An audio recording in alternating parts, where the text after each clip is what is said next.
शाम जिनकी नए झगड़ों में फसादों में कटी, रात बस खुदकुशी करने के इरादों में कटी, ऐसे कमबख्तों को मरने से बचा लूं तो हंसी। भारत में रहना है तो भारत से प्यार करो, नहीं इस भारत से मुख मोड़ जाइए।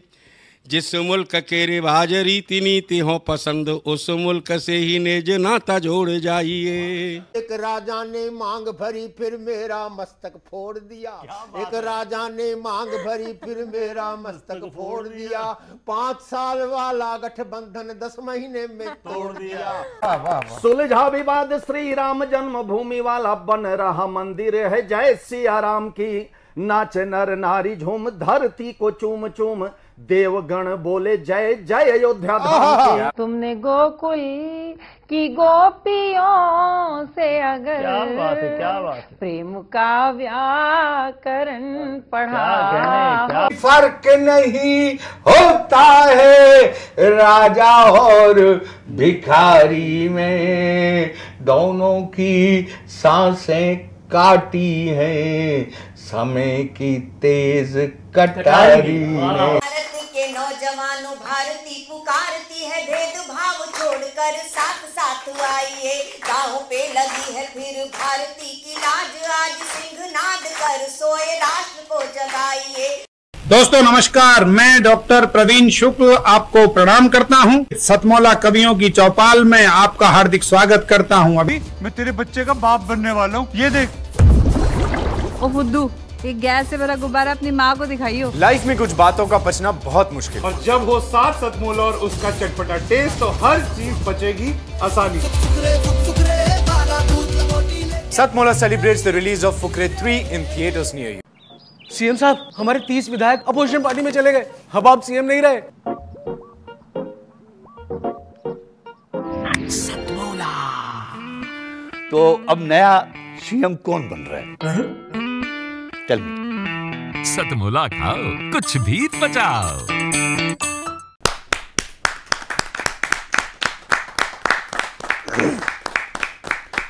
नमस्कार, सतमौला कवियों की चौपाल में आप सभी दर्शकों का हार्दिक अभिनंदन है, स्वागत है। सतमौला कवियों की चौपाल, आपकी अपनी चौपाल। सतमौला कवियों की चौपाल 20 वर्ष से एक अविरल बहने वाली काव्यधारा है। उसमें हम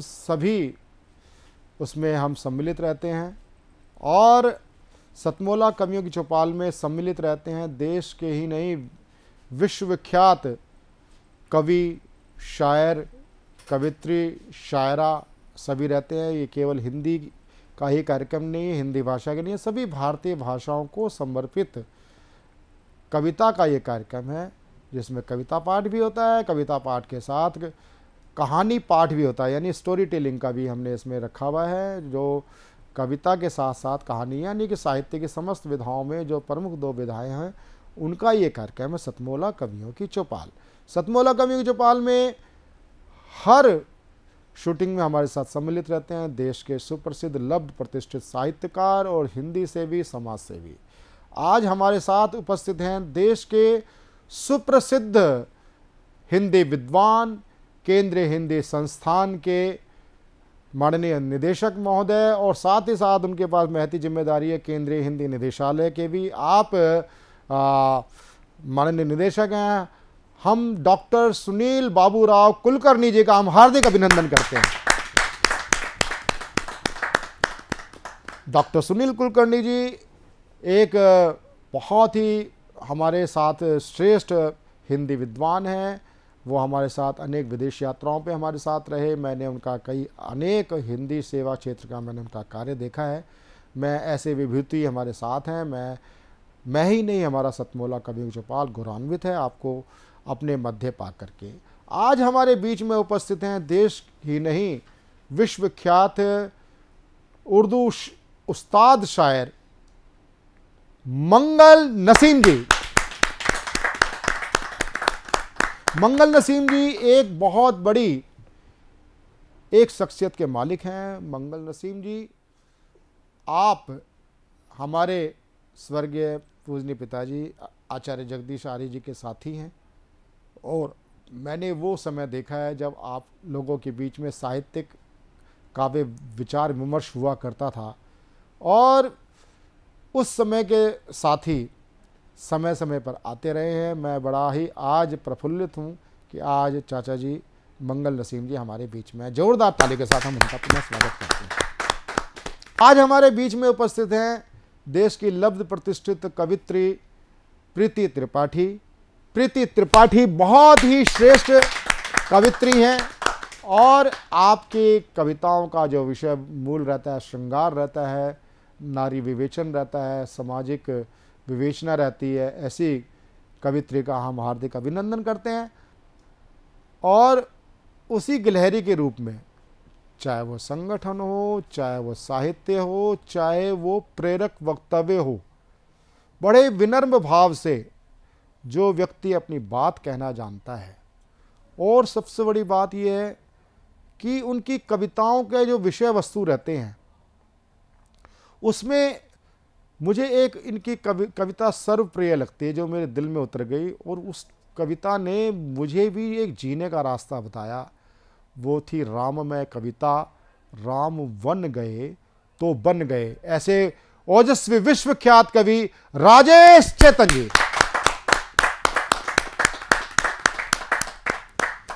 हमारे बीच में एक ऐसा भी कवि है जो कवि एक राजेश जी इस बात को जानते हैं, प्रीति भी जानती हैं इस बात को कि कविता लेखन और प्रस्तुतिकरण दोनों विषय अलग हैं। बहुत बड़े एक से एक श्रेष्ठ गीतकार कवि हुए हैं लेकिन वो प्रस्तोता नहीं थे। वो केवल साहित्य में एक अंकित है, उनकी पाठ्य पुस्तक हम पढ़ते हैं, लेकिन कभी आपने कुछ बहुत कम लोग होते हैं जो प्रस्तोता भी अच्छे होते हैं और कवि भी अच्छे होते हैं, जैसे कुमार विश्वास, राजेश चेतन जी, गजेंद्र सोलंकी जी। उसी श्रेणी में एक मेरे कवि बंधु हैं जो अभिनेता भी हैं। आप फिल्म अभिनेता हैं, टीवी अभिनेता हैं। आप लापतागंज एक सीरियल आया करता था, उसमें आप मंत्री जी का पात्र अभिनीत किया करते थे, बहुत चर्चित है। अनेक कई टीवी सीरियलों में आया। मुख्य रूप से लापतागंज शरद जोशी जी के व्यंगों पर आधारित कार्यक्रम होता था। तो ऐसे भाई डॉक्टर आरपी शर्मा सतमोला कवियों की चौपाल में अब जिनको मैं प्रस्तुत करने जा रहा हूं, बहुआयामी व्यक्तित्व के स्वामी हैं। जहां वो एक सुप्रसिद्ध मोटिवेशनल स्पीकर हैं, वहीं आप एक चेतना परिवार है, आप उसके चेयरमैन भी होते हैं। और सबसे बड़ी बात है कि इन्होंने एक अनवरत एक श्रृंखला बना रखी है। प्रत्येक महीने एक बहुत उच्च कोटि की एक संगोष्ठी होती है, उसमें एक से एक प्रेरक व्यक्ति आते हैं, चाहे वो अपने सुधांशु त्रिवेदी जी हों, चाहे डॉक्टर मुरली मनोहर जोशी हों, चाहे वो सुधांशु त्रिवेदी जी हों, चाहे डॉक्टर मुरली मनोहर जोशी हों, चाहे डॉक्टर सुब्रमण्यम स्वामी हों, और मंगल नसीम जी भी संस्कार भारती साहित्य विधा के आप अध्यक्ष रहे हैं, शायद राजेश चेतन जी के कार्यकाल में, पूर्व के कार्यकाल में। तो ऐसे व्यक्तित्व जो राजेश चेतन हमारे साथ हो। राजेश चेतन जी ने जब राम पर कविता पिछले एपिसोड में की, उसको सुन करके मेरा भी मन होता है मैं इस कविता को मैं बाद में रखूँगा, क्योंकि फिर कवि का जो मन होता है वो बहुत बहुत जल्दी कहीं एक स्टेप से दूसरे स्टेप तक जाता है। मैं अगले स्टेप तक ना जाने दूं, उस भाव के साथ मैं राजेश चेतन जी को पुनः आमंत्रित करता हूं जोरदार ताली के साथ एक सार्थक कविता के लिए। देखिए मित्रों, भारत बदल रहा है और अभी मैं अमेरिका में था तो मैंने जो देखा, मैं एक होटल में गया तो होटल की दीवार पे बड़ा सा चित्र था राधा कृष्ण का। मैंने होटल के मालिक से पूछा ये अमेरिका है कि वृंदावन है? तो बोले चेतन जी ये अमेरिका है। मैंने अमेरिका के किसी होटल की दीवार पे ठाकुर का चित्र कैसे लगा दिया? उत्तर बड़ा मज़ेदार दिया उसने कहा चेतन जी जहाँ भी जाओगे ऐसा ही मिलेगा। मैंने ऐसा क्या कर दिया भाई? तो उत्तर बड़ा अच्छा दिया उसने, बोला अमेरिका के 70% होटल हिंदुस्तानियों ने खरीद लिए। बहुत अच्छे बहुत अच्छे। तो मेरे दिमाग ने काम करना शुरू किया। मैंने कहा जब होटल अपने हो गए हैं तो फिर मंजिल दूर नहीं है, जैसा खाए अन्न वैसा बने। तो मैंने कहा अमेरिका की कुल आबादी 30 करोड़, उसमें से 30 लाख हिंदुस्तानी पहुंच चुके हैं। और अब तो यह है कि अमेरिका के अंदर वाइस प्रेसिडेंट कमला हैरिस एक भारत की बेटी है। आज 5 लाख डॉक्टर हैं अमेरिका में, 5 लाख। आज भारत के 36% वैज्ञानिक नासा में हिंदुस्तान के हैं, यूएस की बात कर रहा हूं। तो भारत का एक बड़ा डायस्पोरा यूएस में है। और इसके बाद जो घटना घटी, यूके, ब्रिटेन, जिसने भारत के ऊपर 200 साल राज किया, वहाँ का प्रधानमंत्री हिंदू जब ऋषि सुनक हो जाए, एक सनातन धर्म का भारत का बेटा हो जाए, तब इसका मतलब भारत की ख्याति, भारत बदल रहा है। कुछ पंक्तियां सुन लीजिएगा। विश्व जीतने वाला घोड़ा हमने ही तो छोड़ा है, विश्व जीतने वाला घोड़ा हमने ही तो छोड़ा है, परमाणु से हमने जग को मैत्री युग से जोड़ा है, अमेरिका भी हमको अपने घर पर आज बुलाता है, चीन हमारे घर पर आकर समझौता कर जाता है, अपने डॉक्टर वैज्ञानिक तो दुनिया भर में छाए हैं, कंप्यूटर में हमने जग में कीर्तिमान बनाए हैं, और विश्व जीतकर जिस दिन भारतवासी घर पर आएंगे, अश्वमेघ यज्ञ पूर्ण होगा, गीत खुशी के गाएंगे, उस दिन अपने भारत भू पर नई दिवाली आएगी, उस दिन भारत माता जग में वंदनिया कहलाएगी। मैं उस दिन के इंतजार में दीपक रोज जलाता हूँ, कब आएंगे राम लौटकर घर घर अलग जगाता हूँ, राम लखन तुम नव भारत के जग को ये बतलाना है, और भारत के गौरव का झंडा दुनिया पर लहरा। बहुत अच्छे बहुत अच्छे बहुत अच्छे बहुत अच्छे बहुत अच्छे। सतमोला कवियों की चौपाल में एक ऐसे मैं शायर को प्रस्तुत करने जा रहा हूं कि जहां कभी हम राजगोपाल सिंह जी को सुनते थे, एक गेयता की दृष्टि से उनके गीत और शायरी, और एक तहत और गांभीर्य और सोचने में मजबूर करने वाले उसी समय के साथी आज हमारे बीच में उपस्थित हैं। उस्ताद शायर मंगल नसीम जी। कई अनेक शेर हैं इनके। एक शेर मुझे ध्यान आता है कि गांव के तालाब में तैरती चोटी दिखाई दी। मुझे उस्ताद शायर मंगल नसीम जी की एक पंक्ति आज भी मेरे कहीं ना कहीं अवचेतन पर छपी हुई है कि गांव के तालाब में चुटिया तैरती दिखाई दी। वो बेटी के दर्द को कहीं बेटी के दर्द को की वेदना उन्होंने गिलहरी की धारियों पर देखा। और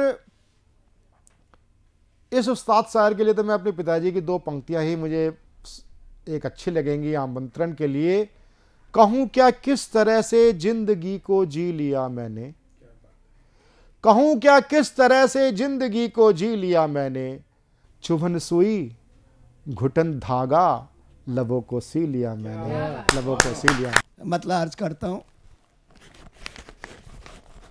जल रहे हैं बामोदर, आप कुछ तो बोलिए। बाम माने छत, दर माने दरवाजे। जल रहे हैं बामोदर, आप कुछ तो बोलिए, फूक रहे हैं घर के घर, आप कुछ तो। वाह वाह वाह।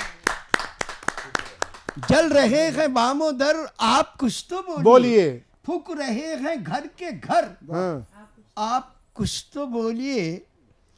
शेर है कि हर तरफ वबाल है, जिंदगी मुहाल है, हर तरफ वबाल है, जिंदगी मुहाल है, किस तरह से हो बसर, आप कुछ तो। वाह वाह वाह। हर तरफ वबाल है, जिंदगी मुहाल है, किस तरह से हो बसर, आप कुछ तो बोलिए। और ये शेर देखिएगा कि मजहबों के नाम पर रंजिशें अदावतें, मजहबों के नाम पर रंजिशें अदावतें, कुछ इधर है कुछ उधर, आप कुछ तो बोलिए। बहुत अच्छा बहुत अच्छा। बहुत अच्छा, बहुत। मजहबों के नाम पर रंजिशें अदावतें कुछ इधर हैं कुछ उधर, आप कुछ तो बोलिए।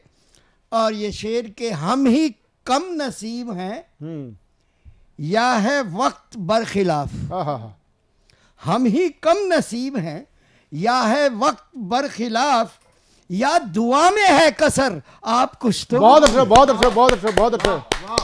हम ही कम नसीब हैं या है वक्त बरखिलाफ, या दुआ में है कसर, वाह वाह, आप कुछ तो बोलिए। और आखिरी शेर कि सब बड़ी उम्मीद से देखते हैं आपको, सब बड़ी उम्मीद से देखते हैं आपको, हर नजर है आप पर, आप कुछ तो। बहुत अच्छा है, बहुत अच्छा, बहुत अच्छा, बहुत अच्छा, बहुत अच्छा। हर नजर है आप पर, आप कुछ तो बोलिए। जल रहे हैं बामोदर, आप कुछ तो बोलिए। फूक रहे हैं घर के घर, आप कुछ तो बोलिए। बहुत बहुत शुक्रिया। ये थे हमारे उस्ताद साहब चाचा मंगल नसीम जी। मंगल नसीम जी की आपने शायरी देखी और अनुभव की होगी। अब मैं एक ऐसी एक व्यक्तित्व की स्वामिनी,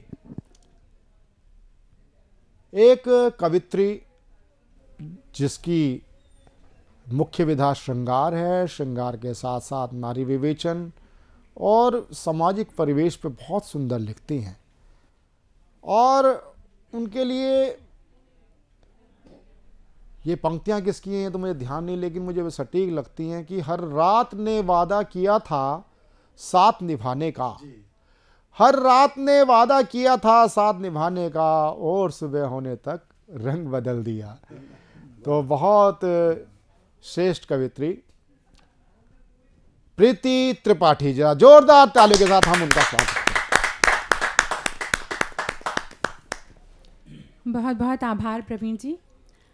और आज मेरा ये सौभाग्य है कि बाबूजी मंगल नसीम जी की छत्र छाया में बैठकर काव्य पाठ करने का अवसर मिल रहा है। तो सबसे पहले मैं बेटियों की ही बात करूंगी। बेटियां क्या हैं? बेटियां वो हैं जो हृदय का टुकड़ा होती हैं, बेटियां वो हैं जो घर की प्रतिष्ठा होती हैं, और बेटियां वो हैं जो कांटों में भी गुलाब की तरह मुस्कुराती हैं। दो पंक्तियां रखती हूँ इस गीत की बानगी में और फिर गीत से आपको जोड़ूंगी, सुनिएगा। माँ बाबा की आत्मा जाए बसी परदेस, माँ बाबा की आत्मा जाए बसी परदेस,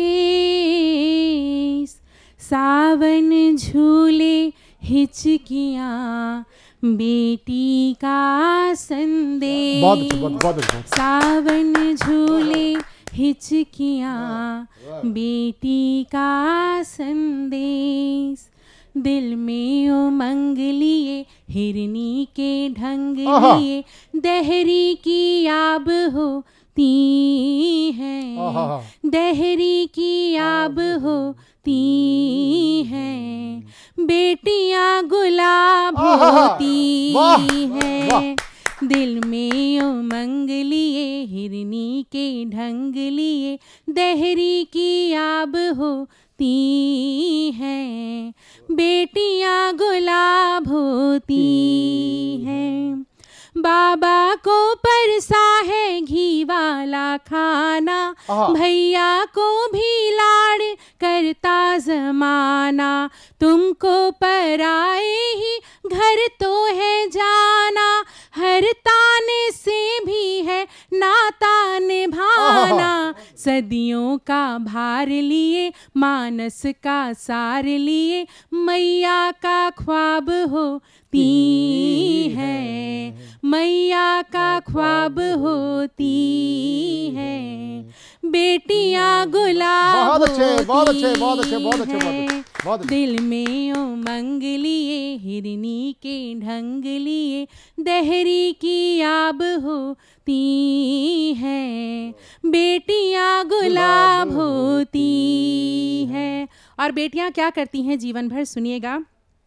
बुनती है सपनों को थकती नहीं है, बुनती है सपनों को थकती नहीं है, मुस्काती है किंतु हंसती नहीं है, ऐसी फसल है जो पकती नहीं है द्वार घर का ये तखती नहीं है, अंतस में द्वंद लिए कविता के छंद लिए, अनखुली किताब होती है, अनखुली किताब होती है, बेटियां गुलाब होती है, दिल में उमंग लिए हिरनी के ढंग लिए, दहरी की आब होती है, बेटियां गुलाब होती है। और गीत का अंतिम बंद रखती हूँ कि कैसे बीतता है जीवन बेटियों का। मैके की इज्जत का बीड़ा संभाले, मैके की इज्जत का बीड़ा संभाले, जीवन के सागर से सरता निकाले, रातों को सौंपे हैं जिसने उजाले, तन मन के गिनने लगी आज छाले, पुरखों की साध लिए अंतस में नाद लिए, पीर का हिसाब होती है, पीर का हिसाब होती है, बेटियां गुलाब होती है, दिल में उमंग लिए हिरनी के ढंग लिए, दहरी की आब होती है, बेटियां गुलाब होती है, बेटियां गुलाब होती है। प्रीति त्रिपाठी जी की अभी आपने इतना सुंदर गीत सुना, और राजेश चेतन जी खुद फिल्म सेंसर बोर्ड से जुड़े हुए हैं, और मैं भी film festival, international film festival of Goa से हम जुड़े हुए हैं काफ़ी टाइम से। और यदि ये बात, ये गीत सुनिश्चित तौर पे हम प्रयास करें, और ये हम अपने टीवी शो पे भी जब फिल्म से जुड़े हुए लोगों को बुलाते हैं, उसका कारण भी ये होता है कि आपके माध्यम से कहीं ना कहीं ये गीत वायरल हो और वायरस हो। अगर ताराचंद बड़जात्या जी के प्रोडक्शन पर ये गीत पहुंच जाए, तो चाहे हम आपके कौन हैं, हम आपके हैं कौन, और या नदिया के पार, इतना शानदार मौलिक गीत, इतना श्रेष्ठ एक फिल्म गीत बन सकता है। इतनी संभावनाएं प्रीति त्रिपाठी जी के अंदर हैं। दोस्तों, आने वाले कुछ दिनों में हम एक विश्व हिंदी दिवस के कार्यक्रम को आयोजित करेंगे कि हिंदी को लेकर के जो एक विचारधारा हमने सोची हुई है, मैं अपनी 4 पंक्तियों से सर को आमंत्रित करता हूं, और सर इस बात की पूर्ति जरूर करेंगे कि नहीं, यह सिर्फ जनवरी और सितंबर तक ही सीमित नहीं है। वो 4 पंक्तियां हैं। केवल जनवरी और सितंबर में होती उल्लासी है, पत्ता पत्ता सींचा जाता और जड़ें शुरू से प्यासी हैं, और कैसे कर ले कोशिश इसको हम जग में फैलाने की, हिंद देश में हिंद की भाषा हिंदी ही उपहासी है। तो आज इस उपहासता को दूर करने के लिए संकल्प लेकर के हमारे बीच में आ चुके हैं श्रीमान सुनील कुलकर्णी जी। आइए जोरदार तालियों से स्वागत करते हैं। धन्यवाद। प्रथमतः मैं इस कार्यक्रम में सभी का हार्दिक स्वागत करता हूं। जी सर। सतमौला कवियों की चौपाल, जो एक बहुत ही आदर्शवत और न केवल प्रशंसनीय बल्कि आदर्श का द्योतक ऐसा कार्यक्रम विगत 19 वर्षों से लगातार निरंतर रूप से कार्यक्रम चल रहा है, और मैं ये जानकर बहुत प्रसन्न हूँ कि कोई भी कार्यक्रम जब इस तरह से निरंतरता कायम रखता है तो अपना एक आदर्श प्रस्तुत करता है, आदर्श स्थापित करता है जी। और ऐसा ही आदर्श इस सतमौला कवियों की चौपाल इस कार्यक्रम ने अब तक हिंदी जगत में, साहित्य जगत में और काव्य जगत में स्थापित किया है। मुझे ये जानकर बहुत खुशी हुई कि अब तक इस मंच से लगभग 15,000 से अधिक कवियों ने अपनी कविताओं का पाठ किया, और आज लगभग 785 से अधिक भागों का सीधा प्रसारण ये मंच कर पाया है, जो बहुत ही प्रसन्नता की आदर्श की बात है। मैं इस निरंतर कार्य हेतु सतमला कवियों की चौपाल इस कार्यक्रम से जुड़े हुए सभी लोगों को हार्दिक बधाई देता हूं और उनका हार्दिक अभिनंदन करता हूं। जी, ये कवियों को हमेशा किसी न किसी मंच की आवश्यकता होती है। आदमी जब भी कुछ लिखता है तो चाहता है कि वह तुरंत किसी न किसी को सुनाऊं। क्या बात है। और जैसे माना जाता है कि नाटक जब तक खेला नहीं जाता तब तक उसे पूर्णत्व प्राप्त नहीं होता जी, या वैसे ही कविता जब लिखी जाती है और जब तक वह अभिव्यक्त नहीं होती, प्रस्तुत नहीं होती, तब तक कवि को स्वयं को नहीं लगता कि उसे पूर्णत्व प्राप्त हो गया है। इसलिए कवि के कविता को पूर्णत्व प्रदान करने के लिए यह मंच उस दृष्टि से मुझे बहुत प्रशंसनीय लगता है, बहुत आदर्श का द्योतक लगता है जी।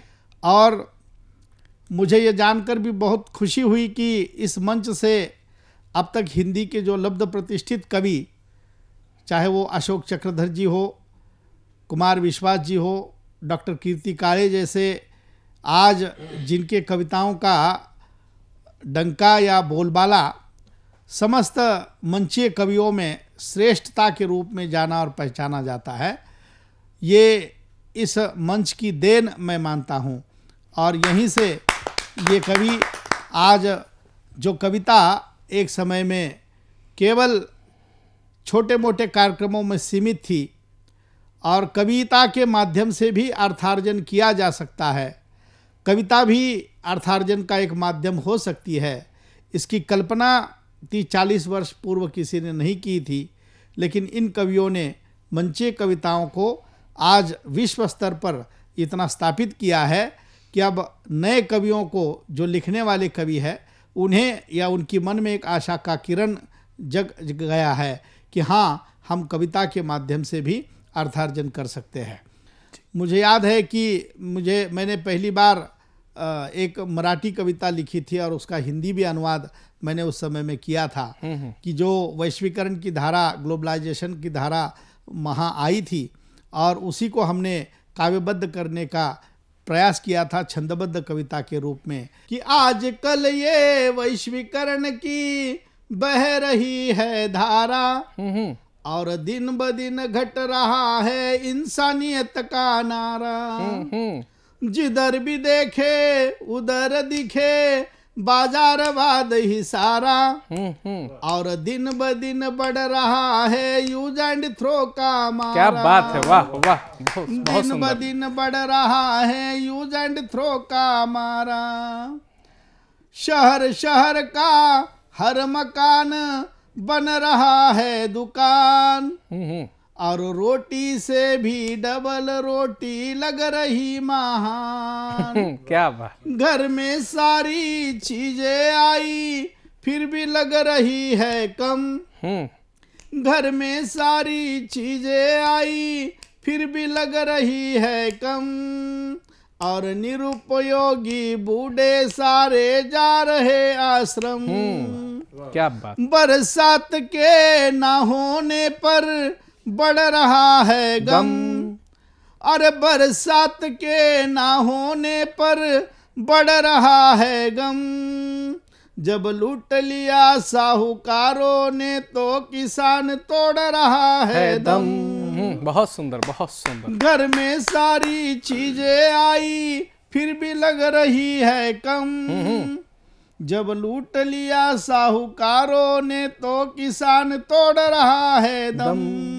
और शिक्षा का चित्रण क्या हुआ है तो उसका एक वर्णन अंतिम 2 पंक्तियों में किया था कि MA, PhD हुआ फिर भी लग रहा है कम, MA, PhD हुआ फिर भी लग रहा है कम, सेट होकर नेट भी देकर नहीं मिल रहा वेतन।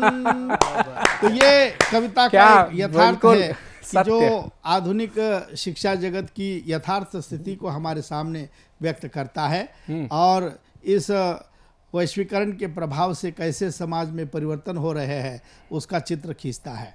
मित्रों, मुझे ये लगता है कि कविता मात्र स्वांत सुखाए नहीं लिखी जाती है, तो कविता समाज का पथदर्शन का भी काम करती है।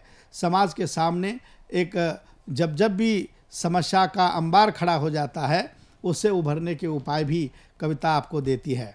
और इस दृष्टि से मैं इस सतमाला कवियों की चौपाल को अत्यंत महत्वपूर्ण मानता हूँ कि ऐसे असंख्य प्रतिभाओं को उजागर करने की कोशिश जो है वो मंच के माध्यम से हुई है, इसलिए ये मंच बधाई का पात्र है। मैं मन से उन्हें साधुवाद देता हूँ और इसी तरह से ये परंपरा अव्याहत रूप से निरंतर चलती रहे, ऐसी ही कामना करते हुए अपनी वाणी को पूर्ण विराम देता हूँ। धन्यवाद। जय हिंद, जय हिंदी। बहुत बहुत धन्यवाद। मिलते हैं इसी के साथ कमर्शियल ब्रेक के बाद कुछ नए कवियों के साथ, मेरे सहयोगी प्रशांत अवस्थी और प्रबल प्रताप सिंह जी के साथ। मैं तेरे बच्चे का बाप बनने वाला हूँ, ये देख। ओ फुद्दू, एक गैस से भरा गुब्बारा अपनी माँ को दिखाइयो। लाइफ में कुछ बातों का पचना बहुत मुश्किल, और जब हो साथ सतमोला और उसका चटपटा टेस्ट तो हर चीज पचेगी आसानी से। Satmola celebrates the release of Fukre 3 in theaters near you. जितना जी में आए खाओ, बस खाते ही खाते जाओ। डरने की क्या बात है जब सतमोला साथ है। टेस्ट है इसका सबसे निराला, हर दिल पर जादू कर डाला। स्वाद स्वाद में जमकर खाया, सतमोला ने खूब बचाया। खाने से डरता है क्या? सतमोला। आइए, अंतराल के बाद में एक बार आपका फिर से स्वागत है आपके अपने मनपसंद प्रोग्राम सतमोला कवियों की चौपाल में।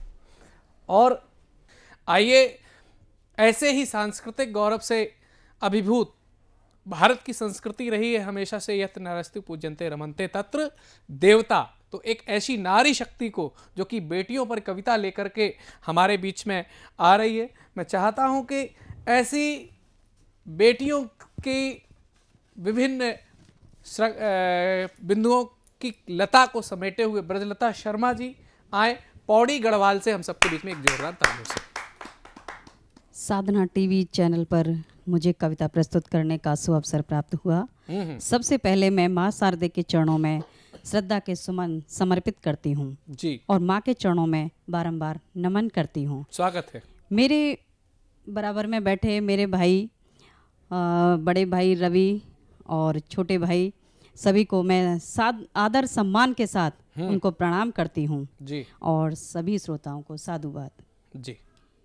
हे श्वेति वर्णी माँ, तुझे नमन करूं बारंबार। हे श्वेति वर्णी माँ, तुझे नमन करूं बारंबार। हूँ अल्प ज्ञानी माँ, तेरी कृपा चाहूँ बारंबार माँ। कविता शुरू करने से पहले मैं कुछ कहना चाहूँगी। स्वागत है। कि चेतना ही जीवन है, जीवन ही समाज है, समाज ही साहित्य है और साहित्य ही सत्य है। आगे सुनिए जी। स्वरचित पंक्ति है, कल ही अंकुरित हुई। क्या बात है, बड़ी जल्दी। साधु संत के लख समझाने पर भी, साधु संत के लख समझाने पर भी, गुरुवर वचन सुनने पर भी, गुरुवर वचन सुनने पर भी, नर नारी को किनारा उनकी वाणी से करना है। किनारा उनकी वाणी से करना है जी।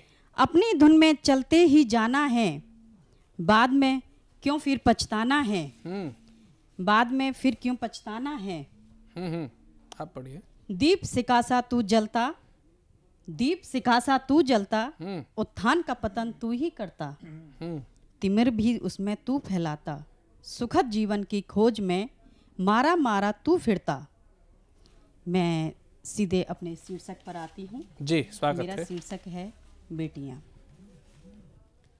माँ के हृदय का भाव समझती हैं बेटियाँ, माँ के हृदय का भाव समझती हैं बेटियाँ। फूल की मुस्कान चांद की चांदनी है बेटियाँ, फूल की मुस्कान चांद की चांदनी है बेटियाँ। बिल्कुल सही कहा। माँ की लाडली सास की दुलारी होती हैं बेटियाँ। रिश्तों की नदियों में स्नेह उड़ेलती हैं बेटियाँ। संसार के सागर में अनमोल रतन है बेटियाँ। रिश्तों को प्रीत के धागे से बांधे रखती हैं बेटियाँ जी। रिश्तों को प्रीत के धागे से बांधे रखती हैं बेटियाँ। पिता के आंगन को महकाती हैं बेटियाँ। भोर की ओस की तरह होती हैं बेटियाँ जी। उच्च स्वर बोलने पर मुरझा जाती हैं बेटियाँ। उच्च स्वर बोलने पर मुरझा जाती हैं बेटियाँ। रिश्तों को बढ़ाती हैं बेटियाँ। हिंदुस्तान की मान और शान होती हैं बेटियाँ। पिता की दवाओं की याद दिलाती हैं बेटियाँ। ससुराल जाके अधिक रुलाती हैं बेटियाँ। आखिर नसीब वालों को ही मिलती हैं बेटियाँ। आखिर किस्मत वाल के आलय में जन्म लेती हैं बेटियाँ। आखिर किस्मत वालों के आलय में जन्म लेती हैं बेटियाँ। धन्यवाद। बहुत सुंदर, बड़ी सुंदर सुंदर सी बातें कही आपने बेटियों के विषय पर। मैं आपका ध्यान आकर्षित करना चाहता हूं कि भारतीय संस्कृति हमेशा से बेटियों के लिए विशेष स्थान रहा है, चाहे वह किसी के घर में जन्म लेकर के गई हो बेटियां या किसी के घर में विवाह के पश्चात गई हों बेटियां। अगर संस्कृति को मानने वाला परिवार होगा तो वो हमेशा उन सभी बेटियों को सम्मान देने वाला परिवार होगा। तो प्रेम की प्रतिमूर्ति हमारे आपके सबके जीवन की प्रथम गुरु माँ, और माँ पर कविता, माँ पर पंक्तियां लेकर के आ रहे हैं बात पद के राहुल धामा। आइए जोरदार तालियों से स्वागत करते हैं। मैं ग्रामीण अंचल से आता हूँ जी, बागपत से, और एक मध्यम वर्गीय परिवार में एक माँ के सामने बच्चे की परवरिश भी करना और अपने काम भी करना, किस तरह की एक दुविधा होती है परवरिश के बीच में, दो मुक्तक के माध्यम से समझाया जी। देखिएगा। तवे पर रोटी बच्चा गोद में मुश्किल घड़ी थी माँ। तवे पर रोटी बच्चा गोद में मुश्किल घड़ी थी माँ जी। बचाया धूप से मुझको तू सूरज से लड़ी थी माँ। बचाया धूप से मुझको तू सूरज से लड़ी थी माँ। कड़ी दोपहर में भी मुझको आंचल में छुपाती थी जी। कड़ी दोपहर में भी मुझको आंचल में छुपाती थी। तेरे पल्लू की छाया आसमां से भी बड़ी थी माँ। बहुत सुंदर, बहुत सुंदर, बहुत सुंदर। और एक और मुक्तक देखिएगा वहां पे जी। गीले बिस्तर में खुद मुझको सूखे में सुलाती थी। गीले बिस्तर में खुद मुझको सूखे में सुलाती थी। हमेशा प्यार से राजा बेटा कहकर बुलाती थी। दिवाली पर नए कपड़े दिलाने के लिए मुझको पुरानी साड़ी में पैबंद भी अम्मा लगाती। बहुत सुंदर, बहुत सुंदर, बहुत ही शानदार। और इन दो मुक्तक के बाद एक मैं गजल प्रस्तुत करना चाहूंगा। स्वागत है। देखिएगा जी। बाग में जो फूलों की डालियां नहीं होंगी, बाग में जो फूलों की डालियां नहीं होंगी, लाल पीले पंखों की तितलियां नहीं होंगी। क्या बात है। लाल पीले पंखों की तितलियां नहीं होंगी। और शेर आप लोगों की नजर करता हूं, अता फरमाइए।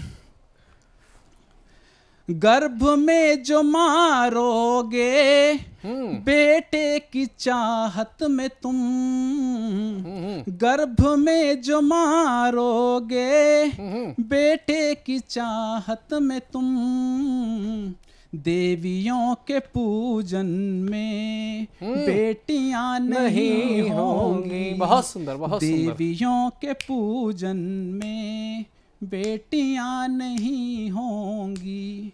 झूलता रहा जो यूं अन्नदाता फांसी पर, झूलता रहा जो यूं अन्नदाता फांसी पर, एक दिन थाली में भी रोटियां नहीं होंगी। वाह। एक दिन थाली में भी रोटियां नहीं होंगी, साफ आसमां होगा महकती हवा होगी, साफ आसमां होगा महकती हवा होगी, जब काले धुएं की चिमनियां नहीं होंगी, जब काले धुएं की चिमनियां नहीं होंगी, रोशनी सितारों की कैसे देख पाओगे, रोशनी सितारों की कैसे देख पाओगे, जब तलक मकानों में खिड़कियां नहीं होंगी, जब तलक मकानों में खिड़कियां नहीं होंगी। और एक गज़ल का आखिरी शेर जी साधना टीवी को समर्पित करता हूँ। स्वागत। क्योंकि वर्तमान पीढ़ी में हमारे संस्कार विकृत हो रहे हैं और बुजुर्गों के कारण ही हमारे संस्कार वर्तमान में जिंदा हैं। अगर बुजुर्ग नहीं होंगे तो ख़त्म हो जाएगा। जी। जब तलक मकानों में खिड़कियां नहीं होंगी, बुजुर्गों के दम पर ही संस्कार जिंदा हैं, बुजुर्गों के दम पर ही संस्कार जिंदा है, नस्ल मिट जाएगी जो पगड़ियां नहीं होंगी। क्या बात है, बहुत सुंदर, बहुत नस्ल मिट जाएगी जो पगड़ियां नहीं होंगी। धन्यवाद। ये मौसम का जादू है, समझ रहे हैं बाबू। ऐसा कुछ बताने के लिए हमारे बीच में अबोहर से घायल मन का सूर्य यानी कि रवि घायल जी हम सबके बीच में आ चुके हैं, जो कि केंद्रीय हिंदी संस्थान जैसे संस्थान से सम्मानित हैं। ये अपने आप में एक गौरव का विषय है। बड़े ही सम्मानित और लब्ध प्रतिष्ठित साहित्यकार हैं। मैं उनको बुलाना चाहता हूं आप सबकी जोरदार तालियों के माध्यम से। मैं अपनों से दूर बहुत दूर निकल आया जी। जो अपने अपने होकर भी अपने ना हो, उन अपनों में अपनापन कैसे ढूंढूं। अब तो यूं लगता है मैं से भी मेरा नाता टूट सा गया है। मैं खुद भी अपना नहीं रहा हूँ। मुझ में से कोई मुझको निकाल ले गया है। केवल लाश लिए फिरता हूँ, केवल लाश लिए फिरता हूँ। अब मैं अपनी मुख्य कविता की ओर आता हूँ। बसंत का मौसम। जी। बसंत का मौसम है और बागों में बहार है। यौवन की मदमस्त आंखों में खुमार है। फूलों के चेहरे पे मुस्कुराहट आई है। किसी देव कन्या ने ज्यों ली अंगड़ाई। हाय हाय, बहुत सुंदर। ठंडी समीर से पत्ते जो हिलते हैं, लगता है ऐसे जो बिछड़े दिल मिलते हैं। टकराती हैं टहनियां आपस में ऐसे, टकराती हैं टहनियां आपस में ऐसे, मिलते हैं बिछड़े प्रेमी बरसों बाद जैसे। सावन की संध्या में यूं घटा घिर घिर आवे है। सावन की संध्या में यूं घटा घिर घिर आवे है कि माँ की प्यासी गोद पल में हरी हुई जावे है। गर्मी की प्यासी माँ की क्षुधा बुझ जावे है। मुरझाए पेड़ों पे रौनक आ जावे है। रातों में चंदा, ध्यान देना जी, रातों में चंदा की चांदनी यूं बरसे है कि ठंडी हो आंखें जो बरसों से तरसे हैं। जी। रातों को चंदा जो लुक छिपसी करता है। रातों को चंदा जो लुक छिपसी करता है, झीने झीने पर्दों में जो यौवन थे रखता है। जी। मासूम मुखड़ों पे लाली यूं छाई है कि परियों की सुंदरता जो यही सिमट आई।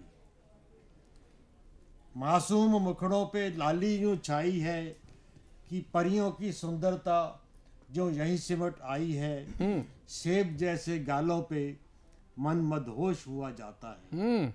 सूनी काली रातों में याद कोई आता है। भीगी भीगी पलकों से इंतजार करते हैं, कैसे समझाएं तुझे कि तुझसे प्यार करते क्या हैं। बात है, बहुत सुंदर। कैसे समझाएं तुझे कि तुझसे प्यार करते हैं। मेरी दूसरी कविता है सजदा। जी। सजदे के लिए झुकता है ये शीश 1000 बार। सजदे के लिए झुकता है ये शीश 1000 बार, पर सोच के रुक जाता हूँ किसको करूं सलाम। उनके आने का गुमा सा होता है न जाने कितनी बार।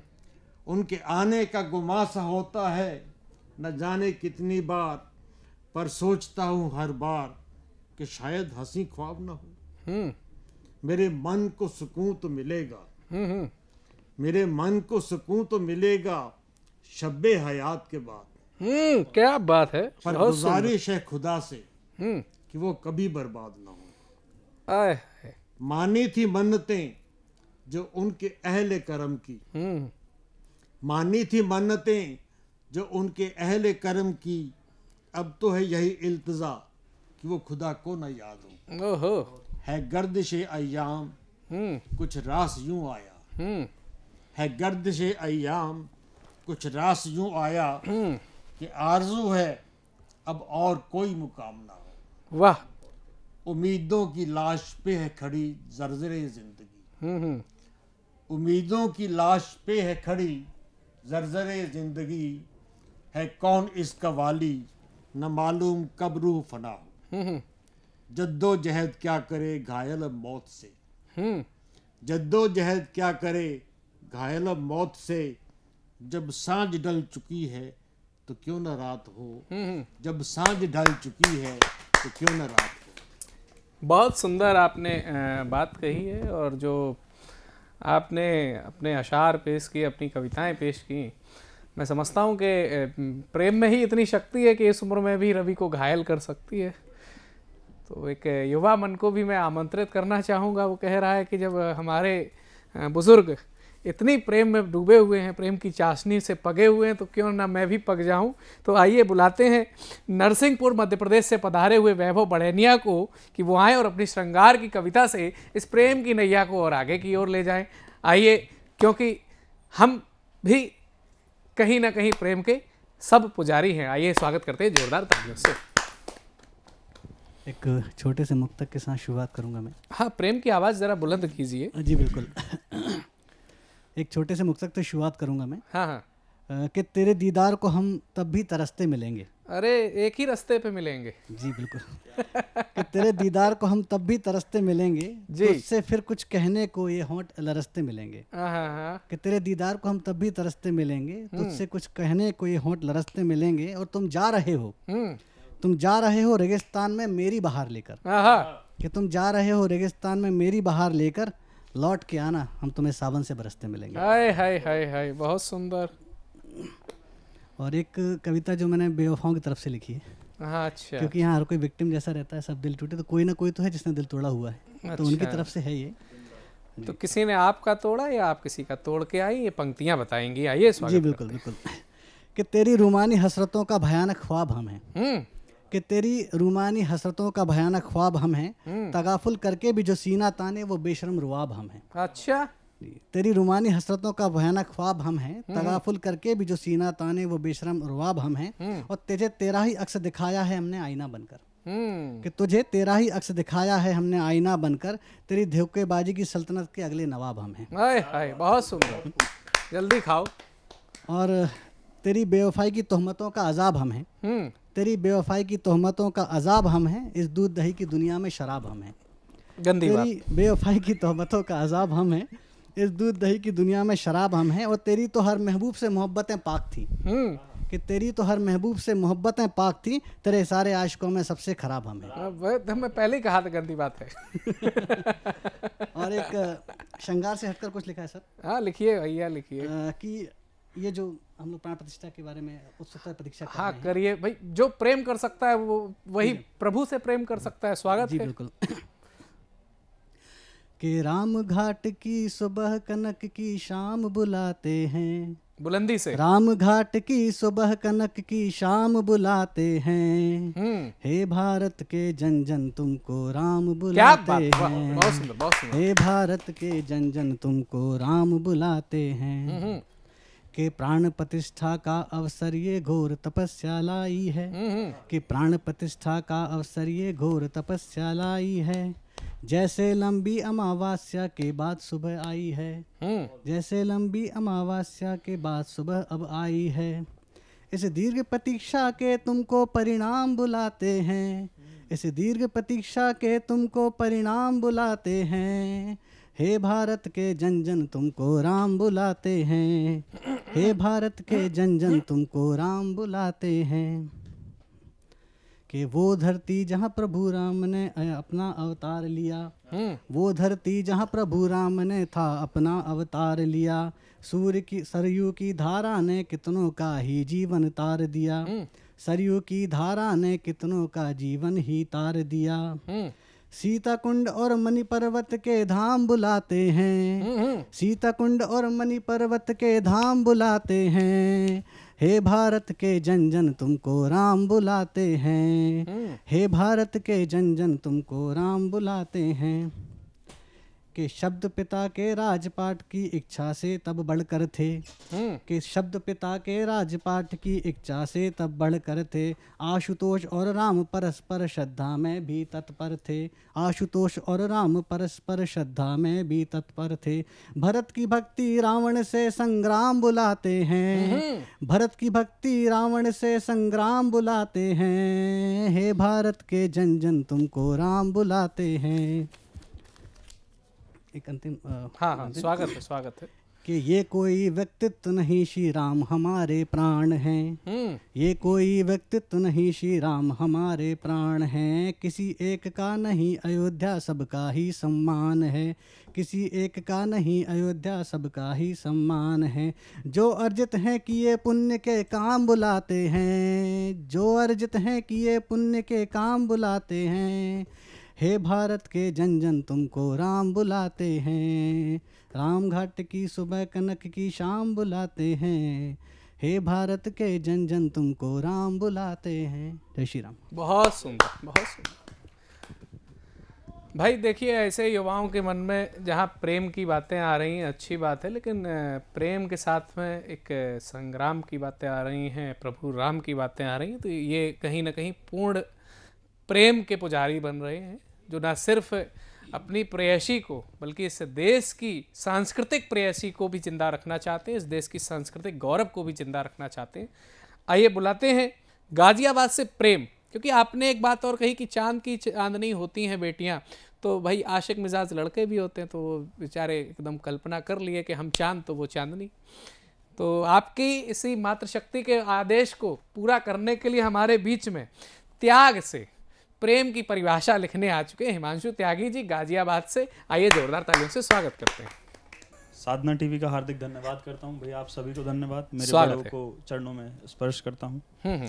और क्योंकि सभी शायर बैठे हैं, कवि हैं, लिखने वाले बैठे हैं, तो उनकी शान में 4 लाइनें हैं कि लोग पूछते हैं कि शायर कौन होते हैं, तो मैंने लिखा कि लोगों को कहते अक्सर सुना है कि कोई किसी के बिना नहीं मरता है, कि लोगों को कहते अक्सर सुना है कोई किसी के बिना नहीं मरता है, तो झूठ कहते हैं जमाने वाले, कि झूठ कहते हैं जमाने वाले, तो ये मुर्दा कौन है जो शायरी करता है। बहुत सुंदर।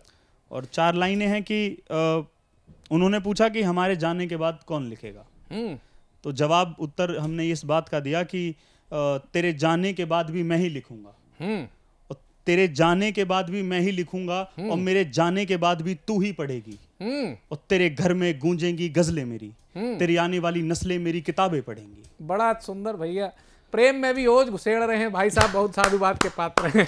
धन्यवाद। शब्दावली वीर रस की है। हाँ हाँ बिल्कुल, जबरदस्ती प्यार करके मानेंगे जी। एक कविता लिखी थी कि कैसे एक लड़का लड़की कुछ पारिवारिक और सामाजिक समस्याओं के कारण अलग हो जाते हैं। हाँ। जिसमें कि हमारा परिवार हमारे इतिहास में लिखी गई काफी प्रेम कहानियों को आदर सत्कार के साथ उनका सम्मान करते हैं। तो उसी में एक प्रेम कहानी जो मैं बीच में लेके आया वो है कैप्टन विक्रम बत्रा और डिम्पल चीमा की। मुझे लगता है कि उन्हें जगह मिलनी चाहिए। सुंदर कविता है और सुंदर विचार भी है। कैप्टन विक्रम बत्रा को हम सिर्फ युद्ध और कारगिल के नाम से जानते हैं। मुझे लगता है कि उनका प्रेम का स्वरूप भी हमें देखना चाहिए। बिल्कुल बिल्कुल। तो शुरू करता हूँ कि कर लगे मेरे तेरे अंबर पर, अंबर में तड़ित करे गर्जन, फिर अंबर आए झूम झूम नूतन भावों का एक सृजन। क्या पावन प्रेम कथाओं से इतिहास के पन्ने कोरे हैं, हो राधा कृष्ण या गौरी शंकर, अरे मन इनके भी तो डोले हैं। कुछ प्रेम कथाएं हैं अपूर्ण, कुछ प्रेम कथाएं थी अपूर्ण, परिजन माने या ना माने लेकिन कुछ फिर भी परिपूर्ण। और हमारे इतिहासों में कुछ दुर्लभ प्रेम व्यथाएं हैं, जो दुर्लभ हो करके भी खुद को सबल बनाए हैं। धन्यवाद। हम राधा कृष्ण गौरी शंकर को पढ़ पढ़कर बड़े हुए, तो बत्रा विक्रम डिम्पल चीमा को कैसे हम भूल गए। और कहकर उनकी एक टैगलाइन थी, वो हर विजय के बाद कहते थे दिल मांगे मोर। तो हम राधा कृष्ण गौरी शंकर को पढ़ पढ़कर बड़े हुए, बतरम विकराट डिम्पल चीमा को कैसे हम भूल गए, और कहकर ये दिल मांगे मोर। एक पल भी ना ये सोचा डिम्पल का ख्याल रखेगा कौन। अरे देश प्रेम में जान गवा दी उस शूरवीर बलिदानी एकाकी ने, कथा प्रेम की अमर बना दी उस सपूत बेबाकी ने। अब उनकी छाया हमरा ही डिम्पल चीमा की व्यथा सुनो, कि सबला के सारे अर्थों का जिनके भीतर हुआ सृजन, कि सबला के सारे अर्थों का जिनके भीतर हुआ सृजन, अंतिम दर्शन वाले दिन अंबर का गर्जन शुरू हुआ। वाह। उनकी शहीद कैप्टन विक्रम बत्रा की उनके सामने डेड बॉडी रखी है, तो वो अपने प्रेम को याद कर रही हैं कि अंतिम दर्शन वाले दिन अंबर का गर्जन शुरू हुआ और आंखों में आंसू थे उनकी, ये कैसी प्रेम विदाई थी जब बैठ किनारे अर्थी के यादों का विसर्जन शुरू हुआ। क्या बात है, वाह। और जिन करों को पकड़ करों में अधर कभी मुस्काते थे, कि जिन करों को पकड़ करों में अधर कभी मुस्काते थे, उन्हीं करों को छुआ आज अधरों का कंपन शुरू हुआ। क्या बात है। अश्रुधार बनी थी सिंधु, मानो रावी में आई प्रलय, ऐसे विरले लोगों के हिस्से में आए लोग विरले। बहुत सुंदर। अंतिम दर्शन मौन अधर, तब जाकर संकल्प लिया। आज तक शादी नहीं करी उन्होंने, कि अंतिम दर्शन मौन अधर, तब जाकर संकल्प लिया, विरह अग्नि में काटूंगी सारा जीवन एकाकी में, विरह अग्नि में काटूंगी सारा जीवन एकाकी में, कथा प्रेम की अमर बना दी उस शूरवीर बेबाकी ने। वाह वाह, बहुत सुंदर। ये कुछ प्रेम कथाएं हैं जो खुद को सबल बनाए हैं। परिजन माने या ना माने अब क्या पड़ता है फर्क सजन, हम तो दे चुके वचन परिजन को, कैसे करें अब प्रेम सृजन। क्या बात है। तुम ही बोलो कैसे हो, तुम ही बोलो कैसे हो नूतन भावों का एक सृजन, तुम ही बोलो कैसे हो नूतन भावों का एक सृजन, अब कैसे मुमकिन हो कि अंबर में तड़ित करे गर्जन, कर लगे मेरे तेरे अंबर पर, अंबर में तड़ित करे गर्जन। बहुत ही शानदार कविता पढ़ी, और मेरा ये मानना है इस कविता के बाद में कोई कविता नहीं रह जाती, सिर्फ एक ही बात रह जाती है, और वो रह जाती है जो आपने कही विक्रम बत्रा की वही बात, ये दिल मांगे मोर और भारत माता की जय। ये होता है प्रेम। जब प्रेम में समर्पण होता है, श्रद्धा होती है, और साथ ना रहते हुए भी आजीवन आजन्म 7 जन्मों तक भारतीय संस्कृति में साथ होता है। वह प्रेम नहीं है कि जब हम छोटे छोटे बातों पर लड़ झगड़ के अपने आप को एक पवित्र रिश्ते को कोर्ट कचहरी तक ले जाते हैं। अगर सीखना है तो भारत के ऐसे वीर सपूतों से, ऐसे प्रेम के उदाहरणों से सीखो कि जिन्होंने ना स्पर्श करके भी प्रेम किया, ना छूकर भी प्रेम किया, ना एक होकर भी प्रेम किया। दोस्तों, ये कार्यक्रम जैसे दिन प्रतिदिन आगे बढ़ रहा है, वैसे ही इस कार्यक्रम की झलकियां, कार्यक्रम का स्वरूप और भी रोशन होता जा रहा है। आप बिल्कुल मेरा इशारा सही समझे हैं। मैं बुलाना चाहता हूं दिल्ली के ही एक ऐसे कवि जिनका नाम है रोशन लाल जी। आइए स्वागत करते हैं उनका एक जोरदार तालियों से। बहुत बहुत धन्यवाद जी। मैं सतमोला कवियों की चौपाल के लिए धन्यवाद कहूँगा, और साधना टीवी को भी, जिन्होंने हम नई कवियों को ये मौका दिया है। मेरी एक छोटी सी कविता है, खामोश है क्यों लहरें। तो लीजिए मैं शुरू करता हूँ। खामोश है क्यों लहरें, खामोश क्यों हैं लहरें, तूफानों से तो बात करो। अनजान शहर के हैं सारे, थोड़ा सा तो मुलाकात करो। बहुत सुंदर। देखती है रोज नजरें, देखती है रोज नजरें, कुछ तो अपने राज बयां करो। अच्छी नहीं है खामोशी तुम्हारी, अच्छी नहीं है खामोशी तुम्हारी, इस तरह से ना घुट घुट के रहा करो। वाह। खामोश है क्यों लहरें, तूफानों से बात करो। खुले आसमान के तले हो तुम भी, खुले आसमान के तले हो तुम भी, बाहर आया जाया करो।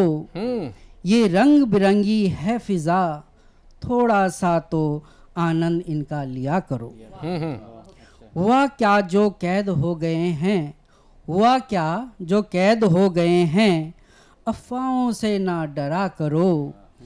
छोड़ी है राह तो क्या हुआ, छोड़ी है राह तो क्या हुआ, मंजिल को रोज निहारा करो। बहुत सुंदर, बहुत सुंदर। खामोश है क्यों लहरें, तूफानों से बात किया करो। पर्दा गिरा, पर्दा गिरा और हवा चली, तड़फ तो अपनी बयां करो। उठा दो पलकों को, उठा दो पलकों को, नजरों का इंतजार ना किया करो। बहुत सुंदर। खुला आसमान है, खुला आसमान है, मन को थोड़ा सा तो उड़ने दिया करो। दबी दबी सी चुभन है क्यों, दबी दबी सी चुभन है क्यों, अपनी जुबाएं दिल बयां किया करो। वाह। खामोश है क्यों लहरें, तूफानों से बात किया करो। अजब गजब की है दुनिया, अजब गजब की है दुनिया, अजब गजब की है दुनिया, खामोश ना रहा करो। इस उलझी भरी जिंदगी में, इस उलझी भरी जिंदगी में, यूं उलझ के ना रहा करो। क्या बात, बहुत सुंदर। उजालों की बाहर है, उजालों की बाहर है, अंधेरों में ना रहा करो। खुलकर हंस के जियो, जी हाँ खुशकर हंस के जियो, बूंदों की बारात में ना जाया करो, बूंदों की बारात में ना जाया करो। धन्यवाद। दोस्तों अब समय हो चुका है वीडियो सेगमेंट का, और वीडियो सेगमेंट में आज हमारे बीच में जो शिप्रा मिश्रा जी बेतिया से पधार रही हैं, मैं उनको आमंत्रित करता हूं। आप सबकी जोरदार तालियां। नमस्कार, मैं डॉक्टर शिप्रा मिश्रा सतमोला कवियों की चौपाल के समृद्ध मंच पर आज मैं पहली बार उपस्थित हूँ अपनी एक रचना के साथ। आपकी शुभकामनाओं की प्रतीक्षा रहेगी। कविता का शीर्षक है विश्वास। मुट्ठी भर कुछ पाने को सागर सा खोना पड़ता है, मुट्ठी भर कुछ पाने को सागर सा खोना पड़ता है, तब जाकर विश्वास पटल पर स्वप्न का रंग यूं चढ़ता है। मुट्ठी भर कुछ पाने को सागर सा खोना पड़ता है, तब जाकर विश्वास पटल पर स्वप्न का रंग यूं चढ़ता है। पत्थर को मूरत बनने में तपना जलना पड़ता है, पत्थर को मूरत बनने में तपना जलना पड़ता है। टूट टूट कर बिखर बिखर कर चूर चूर होना पड़ता है, तब जाकर विश्वास पटल पर स्वप्न का रंग यूं चढ़ता है। मुट्ठी भर कुछ पाने को सागर सा खोना पड़ता है। तिनका चुन चुन कर चिड़िया पेड़ों पर लाती है। तिनका चुन चुन कर चिड़िया पेड़ों पर लाती है। सुघर सजीले पंखों को नित आंधी में झुलसाती है। तब जाकर विश्वास पटल पर स्वप्न का रंग यूं चढ़ता है। मुट्ठी भर कुछ पाने को सागर सा खोना पड़ता है। जलती भट्ठी में तप तप कर लाल लाल दहकाती है। जलती भट्ठी में तप तप कर लाल लाल दहकाती है। बार बार की चोट हथौड़े को इस्पात बनाती है। बार बार की चोट हथौड़े की इस्पात बनाती है। तब जाकर विश्वास पटल पर स्वप्न का रंग यूं चढ़ता है।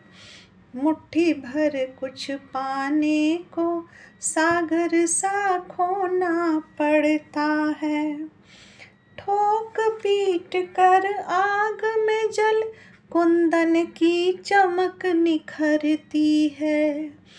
ठोक पीट कर आग में जल कुंदन की चमक निखरती है। घिस घिस कर तराश कर हीरे की दमक बिखरती है। तब जाकर विश्वास पटल पर स्वप्न का रंग यूं चढ़ता है। मुट्ठी भर कुछ पाने को सागर सा खोना पड़ता है। सूरज के यूं नित जलने से अमिताभा छिटकता है। सूरज के नित जलने से यूं अमिताभा छिटकता है। लाल लाल अंगारों में अथक परिश्रम करता है। लाल लाल अंगारों में जल अथक परिश्रम करता है। तब जाकर विश्वास पटल पर स्वप्न का रंग यूं चढ़ता है। मुट्ठी भर कुछ पाने को सागर सा खोना पड़ता है। सागर में मोती चुनने को नाविक नित्य उलझता है। सागर में मोती चुनने को नाविक नित्य उलझता है। लहरों से टकरा जोखिम ले ऐसे ही दिन ढलता है। तब जाकर विश्वास पटल पर स्वप्न का रंग यूं चढ़ता है। मुट्ठी भर कुछ पाने को सागर सा खोना पड़ता है। मुट्ठी भर कुछ पाने को सागर सा खोना पड़ता है। धन्यवाद। साथियों, मन तो नहीं हो रहा है इतने सुंदर सुंदर महफिल सजाने के बाद में आपसे बिछड़ कर जाने का, लेकिन समय इजाजत नहीं दे रहा है और समय भी वादा कर रहा है कि अगली बार फिर आएंगे और इससे भी सुंदर सुंदर गीतों और नगमों को लेकर के आपका पूरा मनोरंजन करेंगे।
नमस्कार दोस्तों, मैं अनिल मित्तल, चेयरमैन सतमोला ग्रुप।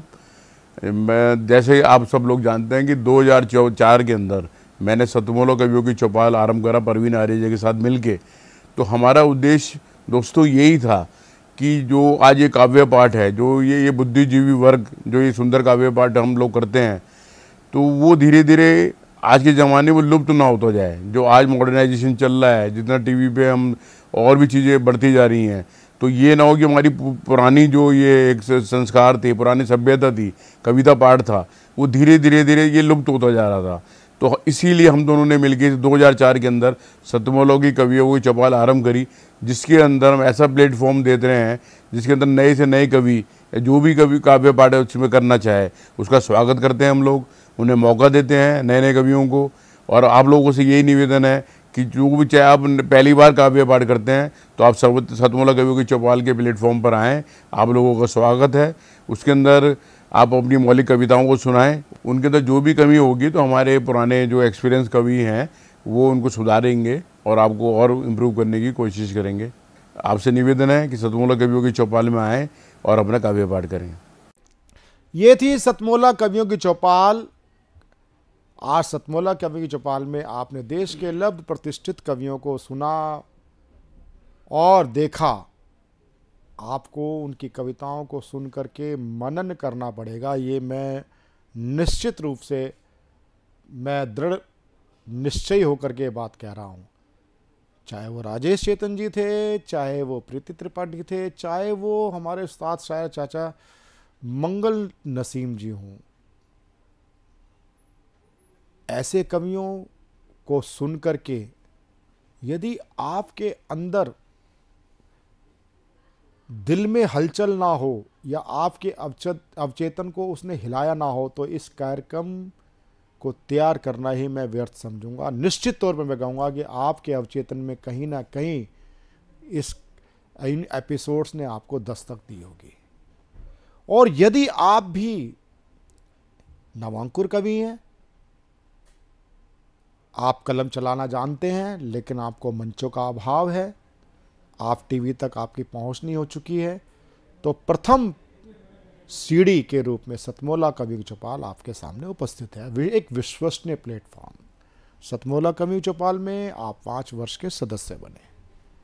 ये केवल टीवी प्लेटफॉर्म देने का नहीं है, कार्यशाला का भी कार्यक्रम है। आपको हम कविता की कलम की धार पैनी करना सिखाते हैं। हमारी अलग अलग वर्कशॉप भी होती हैं, उसमें आप आएँ। प्रमुख कवि आपको सिखाएंगे।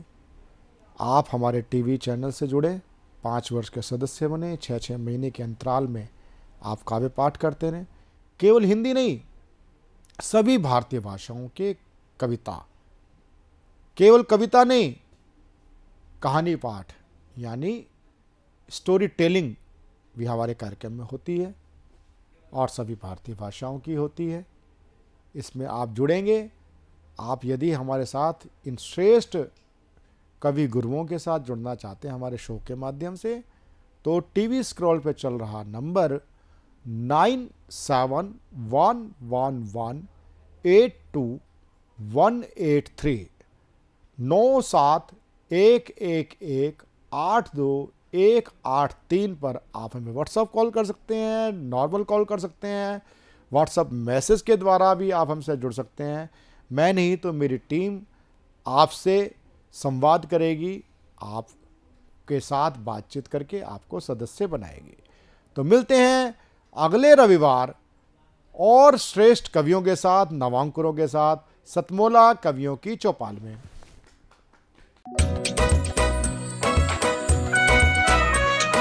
हर पल मस्ती और रंगीन विद सतमोला नमकीन, इससे बेटर है नथिंग। सतमोला नमकीन डिफरेंट टेस्ट है बेमिसाल, पनीर भुजिया भी कमाल, इसके टेस्ट के सब शौकीन। हाँ सतमोला नमकीन, सतमोला स्वीट्स एंड नमकीन, इससे बेटर है नथिंग।